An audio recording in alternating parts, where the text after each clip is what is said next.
Hello everyone, welcome to ITLS academy. हमारे आज के लेक्चर का टॉपिक है part 5 of the tissue level of organisation. Continuation है ये इस पर्टिकुलर टॉपिक का। और आज के लेक्चर में हम जिस टॉपिक को कवर करने जा रहे हैं उस टॉपिक का नाम है मैच्योर कनेक्टिव टिश्यू। जो लास्ट लेक्चर था हमारा, हमने उसमें कनेक्टिव टिश्यू का क्लासिफिकेशन पढ़ा था। उसमें हमने ये देखा था कनेक्टिव टिश्यूज दो टाइप के होते हैं, एम्ब्रियोनिक कनेक्टिव टिश्यू और mature connective tissue. Embryonic connective tissues को हम पहले ही पढ़ चुके हैं, इनके बारे में सारी डिटेल देख चुके हैं। अभी जो बचता है हमारा टॉपिक मैच्योर कनेक्टिव टिश्यू, तो आज के लेक्चर से हम ये स्टार्ट कर रहे हैं मैच्योर कनेक्टिव टिश्यूज के बारे में। और गाइज ये इम्पोर्टेंट टॉपिक इसलिए है क्योंकि इनमें डायरेक्ट क्वेश्चंस होते हैं, मेमोरी वाले क्वेश्चंस होते हैं। क्योंकि कुछ पार्ट्स ऐसे होते हैं जिनमें कि आप चीज़ों को समझ के भी कर सकते हैं, लेकिन ये ऐसा पार्ट है जिसमें कि आपको याद करना पड़ता है, चीज़ों को याद करके रखना पड़ता है, तब आप अच्छा परफॉर्म कर पाते हैं एग्ज़ाम में। तो कोशिश करूँगी आप साथ साथ में भी याद करते रहिए, हर इम्पोर्टेंट पॉइंट पे फोकस करूँगी। तो चलिए स्टार्ट करते हैं। ये देखिएगा मैच्योर कनेक्टिव टिश्यू का क्लासिफिकेशन हमने ये देखा था एक आउटलाइन कि कितने टाइप के होते हैं, फिर भी मैंने रखा हुआ है ताकि आप समझ पाएँ हम कहाँ से स्टार्ट कर रहे हैं। तो सबसे पहले हम स्टार्ट करेंगे आज लूज कनेक्टिव टिश्यू से।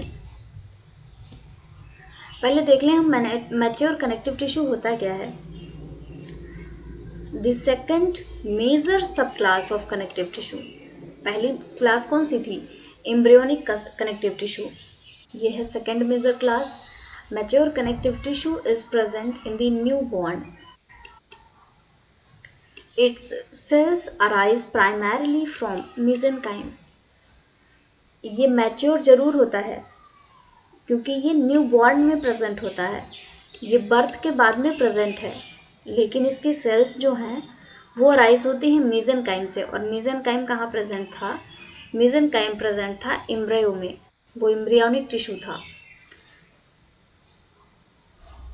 तो चलिए हम एक एक करके इनके पार्ट्स को स्टार्ट करते हैं। सबसे पहला है loose connective tissue. The fibres of loose connective tissue are loosely arranged. इनका नाम क्यों रखा गया loose connective tissue? Loose connective tissue नाम इसीलिए दिया गया क्योंकि इनके बीच के जो फाइबर्स होते हैं ये कॉम्पैक्टली अरेंज्ड ना होके बहुत ही लूजली अरेंज्ड होते हैं, इधर उधर ये फैले रहते हैं in between cells. The types of loose connective tissues are areolar connective tissue, adipose connective tissue and reticular connective tissue. ये देखिएगा इस पार्ट की हम बात कर रहे हैं। इसमें लूज कनेक्टिव टिश्यू है और लूज कनेक्टिव टिश्यू के तीन टाइप्स हैं, areolar, adipose and reticular connective tissue. तो चलिए इनके बारे में कुछ पॉइंट्स जान लेते हैं क्योंकि ये डायरेक्ट क्वेश्चन वाला एरिया है और आपको इनके बारे में लर्न करके रखना होगा।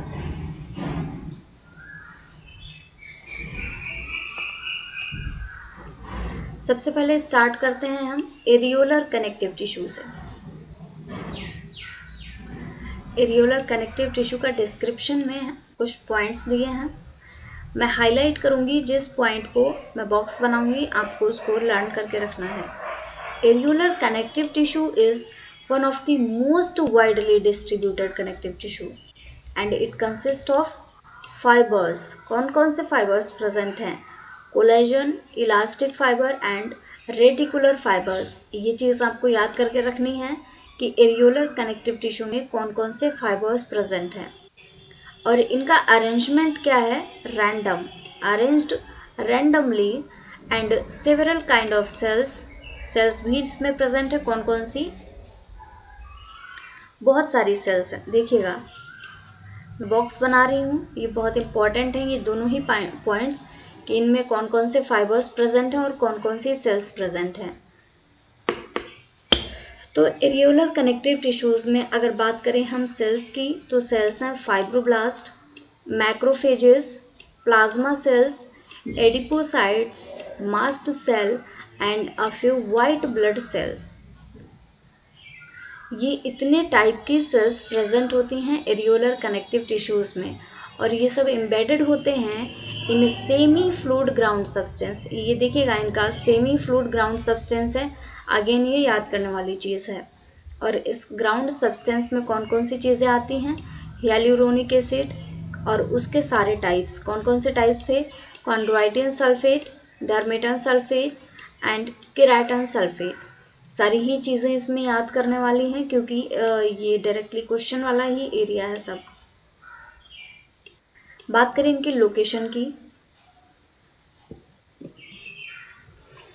In and around nearly every body structure, लगभग हर बॉडी के स्ट्रक्चर के आसपास में ये एरियोलर कनेक्टिव टिश्यूज प्रेजेंट होते हैं, और इसीलिए इनको thus called packing material of the body.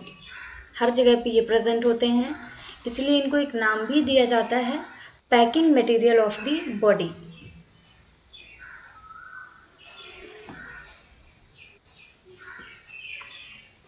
इन सब cutaneous layer deep to the skin, papillary और superficial region of the dermis of skin, lamina propria of mucous membrane around blood vessels and body organs. देखिएगा कितनी जगह पे, इसीलिए starting में ही बोला है कि मोस्ट वाइडली डिस्ट्रीब्यूटेड, लगभग हर जगह पाए जाने वाले, और यहाँ पे भी बोला गया है कि नियरली एवरी बॉडी स्ट्रक्चर, लगभग हर बॉडी स्ट्रक्चर के पास में ये एरियोलर कनेक्टिव टिश्यूज प्रेजेंट होते हैं।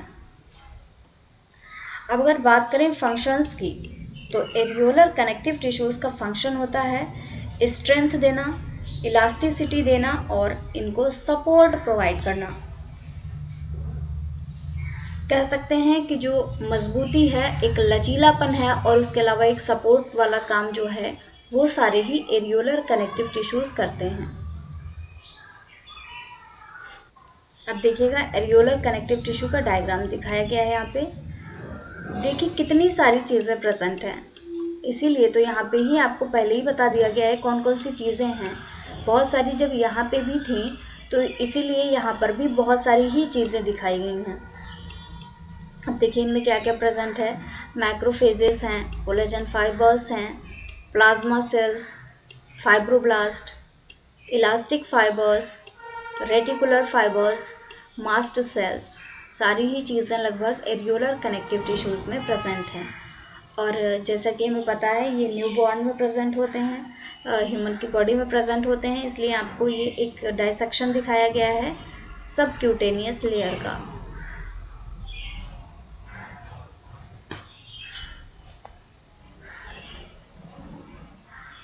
अगला आता है adipose tissue.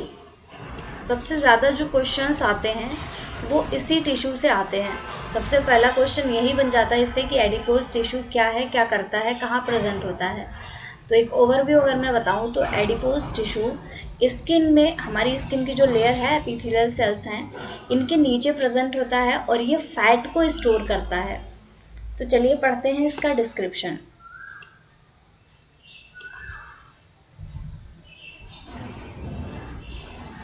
Adipose tissue has cells derived from fibroblast। इनकी जो सेल्स होती हैं वो फाइब्रोब्लास्ट से बनी होती हैं, और इन सेल्स को एक नाम दिया गया है, क्या नेम है, adipocytes.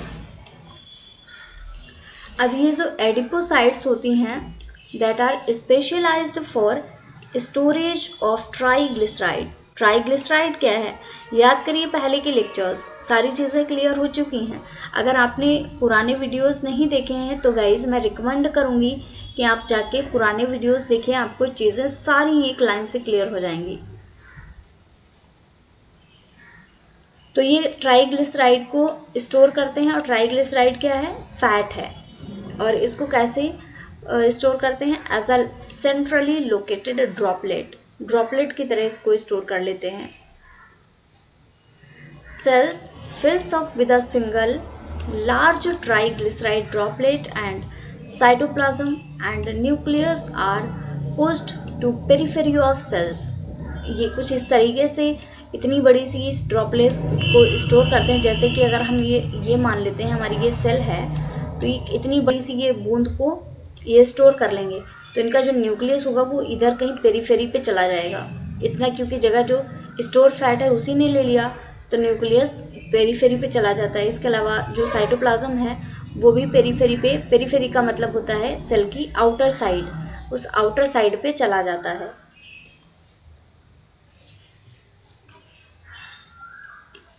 With weight gain, amount of adipose tissues increases and new blood vessels form। जो वेट गेन होता है, जब बहुत ज़्यादा मोटापा बढ़ जाता है, उसमें क्या होता है कि ये जो एडिपोज टिश्यूज़ हैं इनका अमाउंट बढ़ जाता है और नई नई ब्लड वेसल्स फॉर्म होने लगती हैं। Thus, an obese person has many more blood vessels। जो मोटा पर्सन होता है उसके पास में ब्लड वेसल्स बहुत ज़्यादा प्रेजेंट होते हैं, क्योंकि भाई इन्होंने एक चीज़ को स्टोर करके रखा है तो इनको सप्लाई भी तो ब्लड की बहुत ज़्यादा चाहिए, इसीलिए ब्लड वेसल्स बहुत ज़्यादा हो जाती हैं। Then does a lean person. एक दुबले पतले इंसान में जितनी ब्लड वेसल्स होती हैं उससे कहीं ज़्यादा ब्लड वेसल्स प्रेजेंट होती हैं एक मोटे पर्सन में। अब ये जो सिचुएशन होती है ये एक ऐसी सिचुएशन होती है जो कि एक हाई ब्लड प्रेशर का रीज़न बनती है। आपने सुना होगा अक्सर लोगों का ब्लड प्रेशर हाई हो जाता है, जो मोटे लोग होते हैं अक्सर उनमें ये चीज़ देखी जाती है। तो ये ऐसा इसलिए होता है क्योंकि बहुत सारी ब्लड है, बहुत सारी ब्लड वेसल्स हैं, बहुत सारा ब्लड जा रहा है, तो ऑब्वियस सी बात है अब इतना सारा ब्लड आ रहा है तो ब्लड प्रेशर जो है वो बढ़ जाएगा। Since the heart has to work harder, क्योंकि जो हार्ट है उसको बहुत ज़्यादा वर्क करना पड़ रहा है, बहुत ज़्यादा उसको ब्लड पंप करना पड़ रहा है।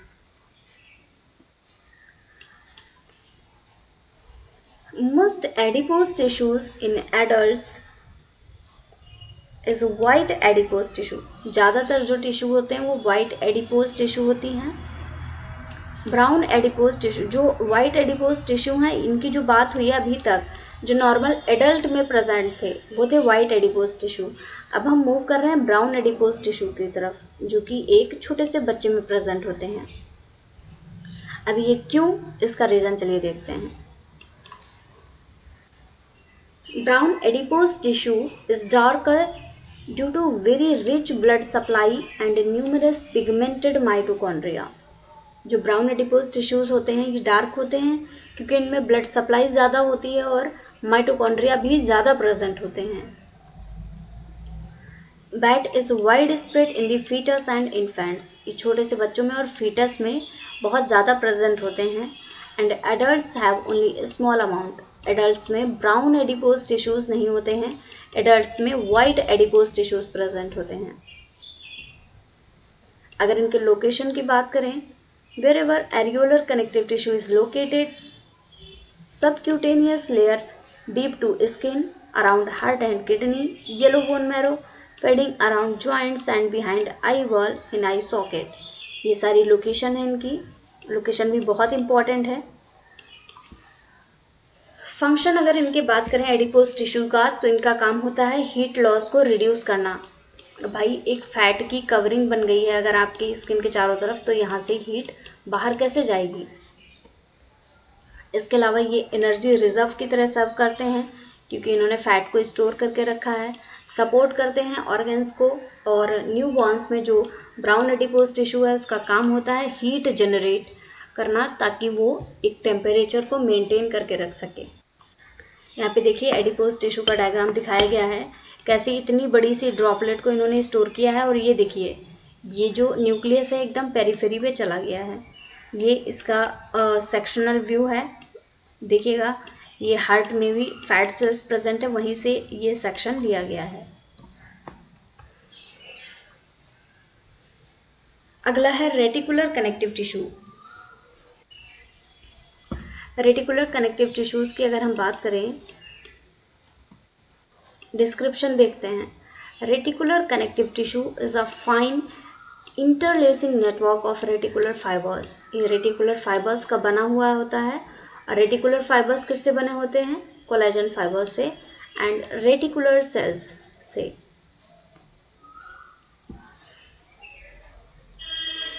अगर बात करें रेटिकुलर कनेक्टिव टिश्यूज़ के लोकेशन की, तो लोकेशन होती है stroma, that is supporting framework of liver, इसके अलावा spleen, lymph node, red bone marrow, reticular lamina of basement membrane around blood vessels and muscles, इतनी जगह ये पाए जा सकते हैं।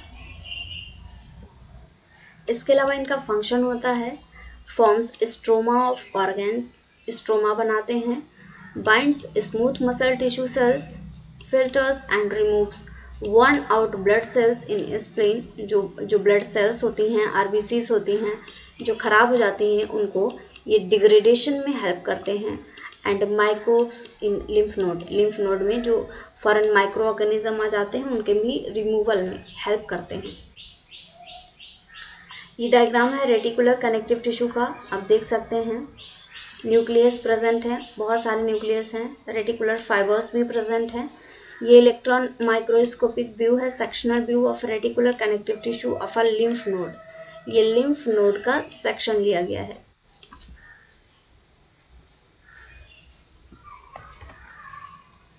तो हमने लूज कनेक्टिव टिश्यू के टाइप्स को कंफर्म कर लिया है, पढ़ लिया है। अब आते हैं हम डेंस कनेक्टिव टिश्यू पे। गाइज ये जो पोर्शन है ये बहुत इंपॉर्टेंट है क्योंकि इससे बहुत ज़्यादा क्वेश्चन आते हैं। जो ह्यूमन फिजियो एंड एनाट का जो मार्क्स स्कोरिंग वाला पोर्शन होता है वो यही पोर्शन होता है। तो चलिए देखते हैं dense connective tissue. Dense connective tissue को ऐसा नाम क्यों दिया गया? लूज कनेक्टिव टिश्यू में क्या था? हमने देखा था कि उसमें सेल्स और फाइबर्स प्रेजेंट थे लेकिन वो बहुत लूजली अरेंज थे। अब इनमें वही चीज़ें होती हैं लेकिन ये थोड़ा सा कॉम्पैक्ट हो जाते हैं, इनमें कॉम्पैक्शन ज़्यादा हो जाता है, ये डेंस हो जाते हैं। So dense connective tissue contains more fibres, इनमें ज़्यादा फाइबर्स होते हैं, विच आर थिकर और जो कि मोटे भी होते हैं, एंड मोर डेंसली पैक्ड, ये बहुत डेंसली पैक्ड होते हैं। But have considerably fewer cells, लेकिन इनमें जो सेल्स होती हैं वो कम होती हैं then loose connective tissue.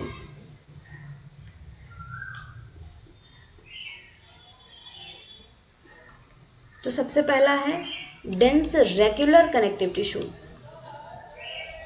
Dense regular इनका नाम ही बताता है कि इनका जो अरेंजमेंट होगा एक रेगुलर, एक फिक्स मैनर में होगा। अरेंजमेंट ये नहीं कहीं का कुछ भी डाल दिया, एक रेगुलर मैनर में चीज़ें अरेंज होंगी। तो सबसे पहले इसका डिस्क्रिप्शन देखते हैं। Dense regular connective tissue form shiny white extracellular matrix, mainly collagen fibres regularly arranged.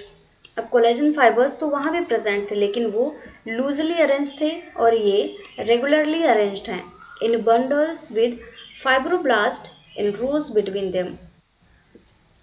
उनके बीच में फाइब्रोब्लास्ट होते हैं, रोज होती हैं और उन्हीं रोज में ये प्रेजेंट होते हैं।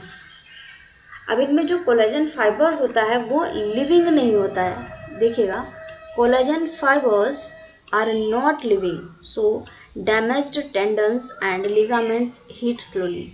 ये जो इम्पोर्टेंट पॉइंट है इसको आप लोग याद रखिएगा, कोलेजन फाइबर इसमें लिविंग नहीं होते हैं। अगर लोकेशन की बात करें तो ये टेंडन्स को बनाते हैं जो कि मसल और बोन को अटैच करते हैं, लिगामेंट्स को बनाते हैं बोन और बोन को अटैच करने के लिए, and aponeuroses that is sheet like tendon that attach muscle to muscle और bone, muscle to bone.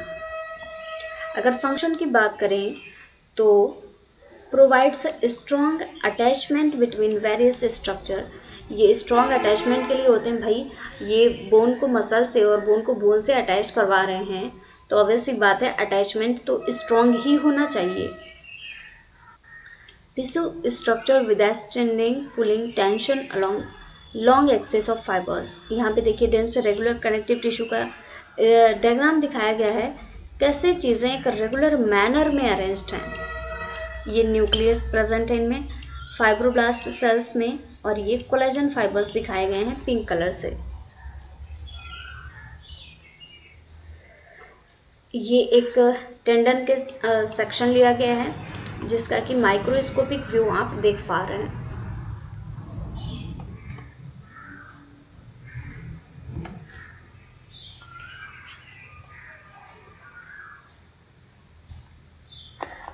Okay, अब आते हैं हम डेंस इररेगुलर कनेक्टिव टिश्यू पे।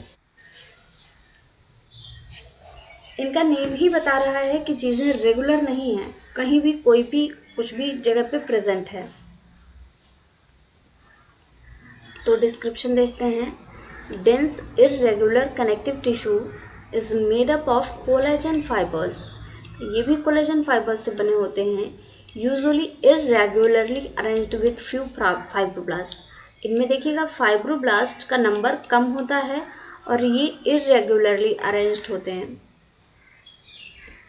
अगर बात करें ये इरेगुलर कनेक्टिव टिश्यू पाए कहाँ जाते हैं, तो ऑफन अकर्स इन शीट के फॉर्म में होते हैं, सच एज फैसी होता है टिश्यू बीनीथ स्किन के नीचे टिश्यू प्रेजेंट होते हैं, and around muscles and other organs.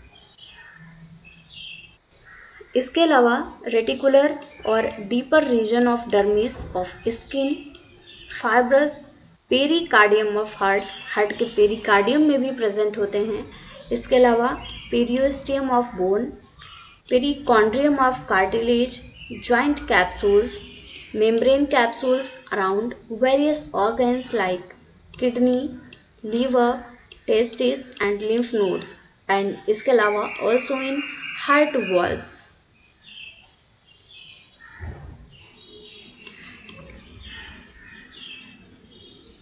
अगर बात करें इनके फंक्शन की, तो ये प्रोवाइड करते हैं टेंसाइल स्ट्रेंथ। टेंसाइल स्ट्रेंथ का मतलब होता है ये खींचने की प्रॉपर्टी प्रोवाइड करते हैं इन मेनी डायरेक्शंस।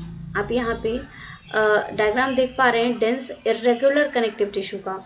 चीज़ें ऐसे ही कहीं भी अरेंज्ड हो रखी हैं, बीच बीच में ब्लड वेसल्स भी प्रेजेंट हैं, न्यूक्लियस भी है, ये फाइब्रोब्लास्ट सेल्स हैं उनका न्यूक्लियस है।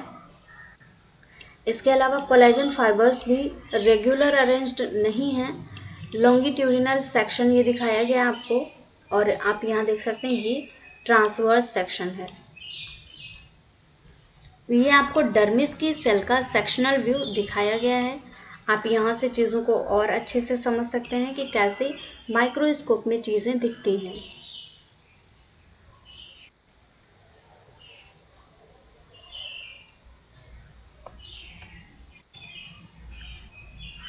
नेक्स्ट आते हैं इलास्टिक कनेक्टिव टिश्यू पे। डिस्क्रिप्शन देखते हैं इलास्टिक कनेक्टिव टिश्यू का।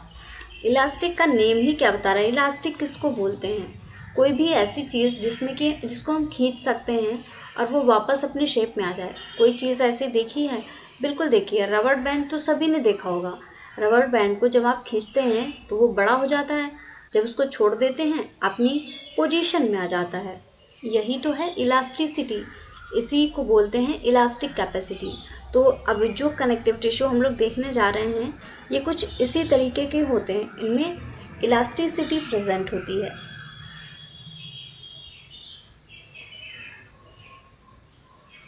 Elastic connective tissue contains predominantly elastic fibres. इनमें इलास्टिक फाइबर्स प्रेजेंट होते हैं विद फाइब्रोब्लास्ट बिटवीन देम, और इन इलास्टिक फाइबर्स के बीच में क्या प्रेजेंट होता है? फाइब्रोब्लास्ट। और ये अनस्टेन्ड टिश्यू हैं और कुछ येलोइश कलर के प्रेजेंट होते हैं। अगर बात करें इनकी लोकेशन की कि ये इलास्टिक कनेक्टिव टिश्यूज प्रेजेंट कहाँ होते हैं, एग्जाम्पल हैं जहाँ ये जिस लोकेशन पे प्रेजेंट होते हैं। Lung tissues, wall of elastic arteries. Arteries क्या होती हैं? जो कि वेन को, जो कि ब्लड को हार्ट से जो बॉडी पार्ट्स हैं वहाँ ले जाती हैं। इसके अलावा जो ट्रैकिया है नेक में जो प्रेजेंट होता है। Bronchial tubes, true vocal cords, suspensory ligament of penis, some ligaments between vertebrae. देखिएगा कहाँ कहाँ पे ये इलास्टिक कनेक्टिव टिश्यूज प्रेजेंट होते हैं। ये एक इम्पॉर्टेंट पोर्शन है क्योंकि ये देखिएगा कितनी इम्पॉर्टेंट जगहों को ये बना रहा है। अब हम बात करते हैं इलास्टिक कनेक्टिव टिश्यूज का फंक्शन क्या होता है, ये काम क्या करते हैं। Allow stretching of various organs. ये बहुत सारे ऑर्गन्स को स्ट्रेचिंग में हेल्प करते हैं और इसके अलावा ये स्ट्रॉन्ग होते हैं, बहुत ही ज़्यादा स्ट्रॉन्ग होते हैं and can recoil to original shape after being stretched. अभी मैंने आपको रबर बैंड की प्रॉपर्टी बताई थी, क्या करते हैं आप उसको खींचते हैं तो बड़ा होता है, उसका शेप बिगड़ जाता है, फिर जब उसको छोड़ देते हैं आप तो अपने ओरिजिनल शेप में आ जाता है, रिक्वाइल हो जाता है। तो कुछ इस तरीके से इलास्टिक कनेक्टिव टिश्यूज़ की भी प्रॉपर्टी होती है कि इनको जब स्ट्रेच किया जाता है उसके बाद में जब इनको छोड़ा जाता है तो ये अपनी ओरिजिनल शेप में आ जाते हैं।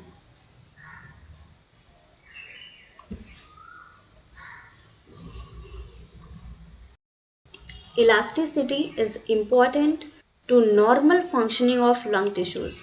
लंग टिश्यूज़ के नॉर्मल फंक्शन करने के लिए ये इलास्टिसिटी बहुत इम्पॉर्टेंट होती है। That is recoil in excelling. Excelling क्या होती है? जब आप सांस लेते हैं फिर उसको छोड़ते हैं तो उसी प्रोसेस को बोला जाता है। और ये लंग्स के टिश्यूज़ में ये प्रोसेस जो हो रही होती है इसमें भी इलास्टिक कनेक्टिव टिश्यूज़ का ही रोल होता है, क्योंकि भाई आप जब सांस लेते हैं और सांस छोड़ते हैं चीज़ें चेंज तो होती हैं लेकिन दोबारा से अपने शेप में आ जाती हैं। एंड इलास्टिक आर्टरीज में भी ये प्रेजेंट होते हैं। Recoil between heart beats to help maintain blood flow. और ये हार्ट बीट्स के बीच में ये फिर से अपना शेप गेन कर लेते हैं और ब्लड फ्लो को मेंटेन करने में हेल्प करते हैं। ये आप देख सकते हैं डायग्राम दिखाया गया है इलास्टिक कनेक्टिव टिश्यूज़ का। यहाँ पे देखिए इलास्टिक लैमेली प्रेजेंट है। इलास्टिक लैमेली क्या होती है? Sheet of elastic material. यहाँ पे बीच बीच में इलास्टिक मटेरियल प्रेजेंट है। इसके अलावा फाइब्रोब्लास्ट सेल्स हैं और उनका न्यूक्लियस भी प्रेजेंट है। यहाँ पे ये सेक्शनल व्यू दिखाया गया है आपको। हार्ट से एक पीस लेके उसका सेक्शन दिखाया गया है। यहाँ एरोटा सेक्शन से लिया गया है। देखिए किस तरीके का ये दिखता है elastic connective tissue.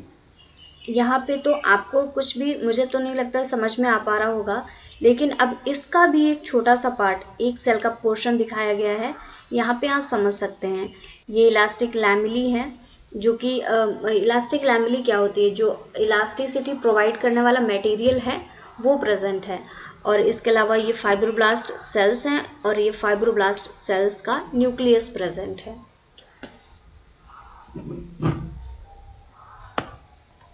So thank you guys for watching this lecture. उम्मीद है आपको dense connective tissue and loose connective tissues दोनों ही समझ में आ गए होंगे।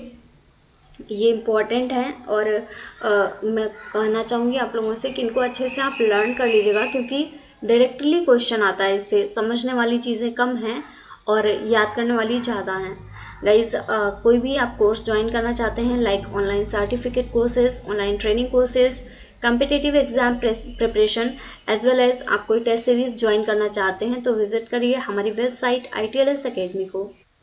इसके अलावा जिस कोर्स में अभी आप ये लेक्चर पढ़ रहे हैं उस कोर्स को ज्वाइन करना चाहते हैं तो आप लिंक पा सकते हैं डिस्क्रिप्शन में, चेक करिए और कोर्स को ज्वाइन करिए।